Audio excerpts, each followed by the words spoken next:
안녕하세요. 반갑습니다. 오늘은 우리가 청소년들하고 청소년 자녀들을 양육하는 부모님들과 어떤 내적 갈등들이 있었는지, 그리고 왜 청소년들은 좀 어려운지 이 부분들을 조금 살펴보고자 합니다. 코로나로 말미암아 자녀들하고 있는 시간들이 길어졌어요. 접촉할 수 있는 기회도 많아지고, 그래서 물리적인 접촉의 시간들은 많아졌는데 그 가운데에서 보니 의외로 심리적인 간극은 더 있더라라고 하는 고백들을 제가 주위에서 듣게 됩니다. 이 부분이 코로나 때문에 저희한테 주어진 어떤 혜택일 수 있을 것 같아요. 물리적으로 가까울 수 있는 더 접촉의 기회가 생기는 거니까요. 근데 그로 말미암아 그동안 이 정도였을까? 내가 기대하지 않았는데, 내가 예상하지 못했었는데 이 정도의 심리적 간극이 있었을까? 라고 했던 부분들을 다시 이렇게 발견되어지는 시간인 것 같습니다. 제일 중요한 것은 하나님이 주신 관계인데요. 부모-자녀 관계는 세계 공통이에요. 하나님이 정말 부모님을 통해서 자녀를 주셨고, 부모님을 통해서 이 자녀를 잘 기르도록 보내셨어요. 근데 아동기 때에는 괜찮았어요. 엄마 품 안에 있었고, 엄마의 통제 가운데 있었고, 또 하실만 하셨어요. 그런데 청소년기가 되면서부터는 이게 이제 엄마의 통제 안에 벗어나면서 더 어려워지게 되고, 또 청소년기 특징 자체가 엄마의 품에서 벗어나는 게 정상인 이 기간인데, 이 기간들을 우리가 지금 어떻게 엄마가 이해해서 아이를 좀 도울 수 있는지 좀 보겠습니다. 우리가 청소년기하고 하면 생각나는 것이 정말 특이해. 아동기도 아니고 성인기도 아니고 너무 특이해. 너무 독특해. 너무 불규칙해. 너무 불균형해. 이런 게 저희들이 가지고 있는 형용사이고 이들을 지칭하는 대명사인 것 같아요. 그런데 그 중에서도 가장 대표적인 대명사가 있다면 질풍노도의 시기다. 질풍노도의 시기라고 하는 이 용어의 원어명은 스톰 앤 스트레스예요. 그러니까 스톰이라고 하는 거는 폭풍이에요. 폭풍과 스트레스라고 하는 단어예요. 폭풍이라고 하는 거는 비바람보다도 훨씬 더 강도가 세죠. 폭풍우가 왔을 때 방향이 있을까요? 방향 없죠. 예측할 수 있을까요? 예측 못하죠. 이 폭풍우와 같은 이 집단을 대표하는 용어가 청소년기라는 거예요. 우리는 상당히 그 아이들을 보는 우리만 스트레스만 있는 줄 알았지, 그 아이들이 그렇게 스트레스가 많을 거라고는 생각 못했던 것 같죠. 근데 사실은 이 친구들이 그 안에 내적 갈등들이 이렇게 아주 불균형하게 있기 때문에 가장 스트레스가 많은 사람은 엄마 아빠가 아니라 청소년 당사자다라고 하는 겁니다. 그러면 도대체 이 친구들은 왜 이렇게 됐을까? 우리가 이제 이론적으로 보면 한 3가지 정도 이야기를 합니다. 첫 번째가 성호르몬의 증가예요. 2차 성징이 일어나기 시작하면서 시적인 변화가 급속도로 일어나죠. 이성에게도 관심을 갖기 시작하고 자신의 그 몸에 막 변화가 일어나면서 성적 호기심이 늘어나기 시작해요. 그 남자 청소년인 경우에는 남자 성인보다 성호르몬의 분비가 한 45배 정도가 더 많이 난다고 많이 일어난답니다. 그러니까 얼마나 많은 이 증가예요. 그 본인도 이 성적 충동이 높아지니까 이에 따라서 본능적인 충동도 높아지고 다른 공격적인 부분들도 충동도 높아진다는 거예요. 이에 따라서 정서적인 동요가 아주 심하게 되는 거죠. 많이들 보셨을 거예요. 너 도대체 왜 그러니? 그러면 나도 몰라. 본인도 몰라요. 그게 답이에요. 두 번째는 인지발달에서 오는 불균형이라고 봅니다. 청소년 시기가 되면 추상적인 사고들을 할 수 있는 능력들이 생겨요. 그리고 논리적인 사고들도 생겨요. 청소년 시기가 되면은 하나 더하기 하나는 2이야 라고 하는 거를 보여주지 않아도 알 수 있어요. 그래서 이걸 기본으로 해서 다른 문제들을 풀 수 있는 능력들이 생기는 거죠. 또 하나는 추상적인 개념들에 대해서 고민하게 되고 눈이 떠오르게 돼요. 존재, 정의, 진리, 가치 이런 부분에서 의문을 갖기 시작해요. 그리고 거기에다가 자기를 대입해보기 시작한답니다. 그 존재에 나를 대입하니 나는 누구지? 나는 어떻게 살아야 되지? 앞으로 어떻게 갈 거지?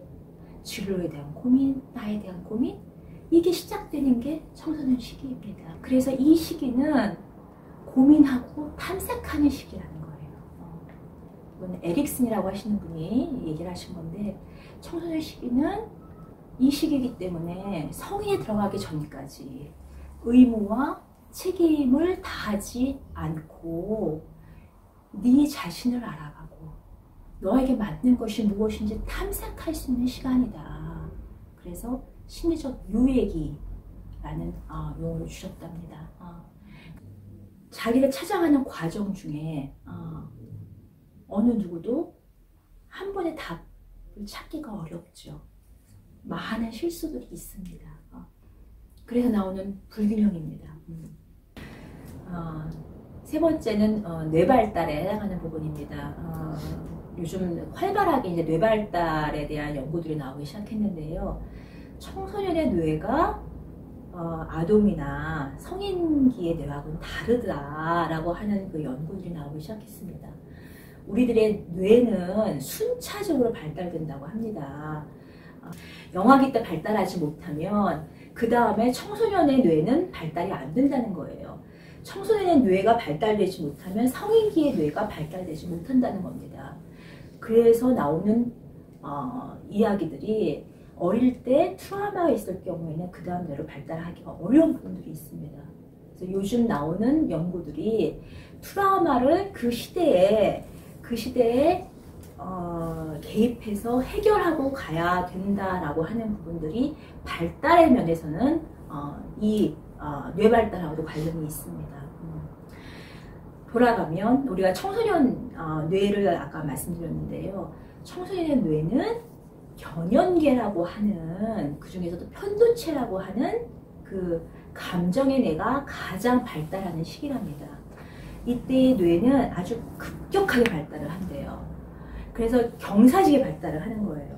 그래서 감정적으로 상당히 민감하고 평범하게 이렇게 이야기를 했는데도 그걸 보고 화났다고 얘기하고 엄마가 나보고 짜증냈다고 얘기하고 이런 민감한 부분들이 얘기하는 것이 아이들의 감정의 뇌가 급속도로 발달했기 때문이라고 한다는 거예요. 그런데 이거에 비해서 감정을 조절하고 감정이 충동적으로 올라왔을 때 감정을 판단하고 이 뇌는 완만하게 발달한다는 겁니다. 그러니 이 완만하게 가는 뇌랑 급격하게 가는 경사진 뇌의 이 차이가 바로 문제 행동을 발생시킨다는 거예요. 이 완만하게 하는 뇌가 사실 대뇌 피질의 뇌에서 전전두엽에 해당하는 부분인데 이 뇌는 거의 20대까지 계속 발달하는 뇌랍니다. 다시 말하면 뇌 발달이 자기를 조절해가고 판단력이 좀 생기고 하는 뇌가 완만하게 가기 때문에 어느 시기가 되면은 조절이 좀 가능하다는 거예요. 근데 우리가 좀 보려고 하는 거는 이 청소년 시기에 이 아이들은 지금 감정의 뇌는 급경사를 하는데 이 급경사를 할 만큼 조절의 뇌는 서서히 가니 이 간극이 상당하더라. 이 간극은 누구한테 돌아가는 거냐면 본인한테 돌아가는 거예요. 엄마에게 비친 우리 아이의 문제 행동은 아이가 느끼는 간격의 내적인 갈등에서 나온 간격에 비하면 아주 빙산의 일각인 셈인 거죠. 이 간극의 문제 행동 속에는 아무도 나를 이해하지 않았어 라고 하는 부분이 여러 문제 행동으로 나타나고 그게 하나의 비행으로 규범을 볼 땐 비행이에요. 정신건강을 볼 때는 우울증, 자살 시도, 공격성, 주의 집중 안 되는 거, 이런 정신건강으로 나오는 거거든요. 우리나라에서 자살률 제일 많은 세대가 청소년 시기예요. 우울증 제일 많은 아이들이 청소년 집단 아이들이. 정신분열, 정신건강에 많은 발병이 일어날 수 있는 시기들이 청소년 시기예요. 여기에는 문제 행동만 남는 거예요. 어느 누구하고도 접촉할 수 있었던 접촉점이 하나도 없었다는 이야기거든요. 그래서 우리는 그 접촉점을 어떻게 만들 것인지 이 부분에 대해 고민을 좀 하려고 합니다. 그리고 많은 연구들이 부모님들이 이 접촉점을 가져주었을 때 의사소통이라든지 관계의 개선이라든지 관계의 향상이라고 하는 부분들이 되었을 때 아이들의 자존감이라든지 진로 성숙도라든지 신앙의 성숙도, 하나님의 이미지, 또래와의 관계, 학교의 생활 적응, 학교에서 교사와의 관계, 이런 부분이 훨씬 긍정적이라는 이야기들이 연구 결과로 나와 있어요. 그렇다면 한번 해볼만 하지 않으시겠어요? 사실 부모님들의 입장에서는 가장 원하는 게 우리 아이가 잘 되는 거, 언어에 잘 적응하는 거, 뒤처지지 않는 거, 이거 좀 가장 원하시는 건데요. 가장 그 원하시는 해답이 부모님들한테 있다고 한다면 한번 해보실 만하지 않으실까요? 네. 다음 시간부터는 우리 청소년들하고 어떻게 접촉점을 찾는지 부모로서 그 접근법, 의사소통하기에 가장 좋은 부모의 조건은 어떤 것인지, 그리고 우리가 마지막으로 중독에 대해서 같이 나눠보도록 하겠습니다. 다음 시간에 뵙겠습니다. 감사합니다.